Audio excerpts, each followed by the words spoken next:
let's take a look at how you can use a paper stencil and chalk pastels to make a winter landscape that shows mountains and northern lights. I'm going to be using chalk pastels for this. Chalk pastels are a type of colored chalk used by artists. The chalk is soft, so it's great to use for smoothing and blending colors together. Before I start with the chalk though, I need to make my paper stencil. I'm starting with a piece of white paper and tearing the top edge off. I want to make sure I leave a lot of paper at the bottom though, because I'm going to use it later. I'm tearing the paper slowly and turning the paper in different directions so that it creates an irregular edge. This is going to be for my mountains. You could cut the mountaintops with scissors if you prefer, but I really like the way the torn edge gives it that natural bumpy look of real mountains. Now I'm placing my white paper on top of the black paper and leaving some space at the top. I'm going to start with my first piece of chalk and color a thick layer all along the edge of the white paper.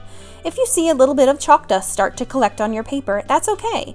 It will come in handy when we start to blend. Alright, now I am ready to start blending that color onto the black paper. I'm holding the white paper in place with my helper hand, and my working hand is going to do the blending. Use only one finger to push the color upwards. I'm only working upwards in one direction, not back and forth or side to side. Okay, next I'm going to tear off that purple color and start again with a new color.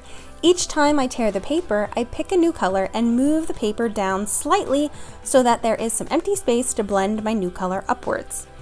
This time, I'm going to try 2 colors and see how that works, because why not?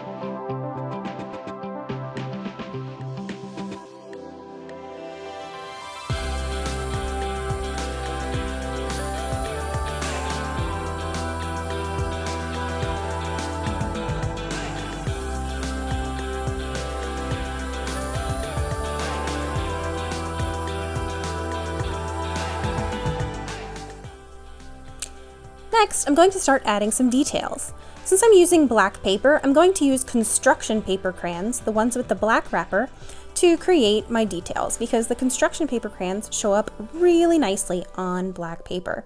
Here I'm just making a foreground, the front, and just adding some snow, some snowy hills, and coloring that in. And then I think I'll add some trees along that snowbank.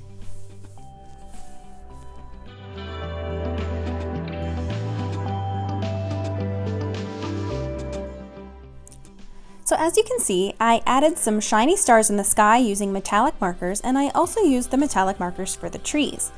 But now I've changed my mind and I want my trees to be green, but not metallic green. So I'm going to do some creative problem solving here. I don't want to start over because I love the way everything else looks in my work, so I'm just going to try to find a solution to my problem using creativity. First, I'm trying to color over the trees with a green crayon. Getting better, but not quite what I'm looking for. Back to the planning board.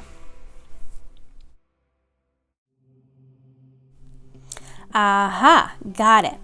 I decided to create brand new trees to glue right on top of my mistake trees.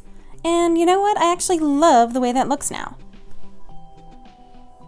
Not only does this allow me to cut the edges of the trees in a slightly bumpy way and give the look of a pine tree texture, but it also makes the trees have a little bit of depth by overlapping them on top of the snow.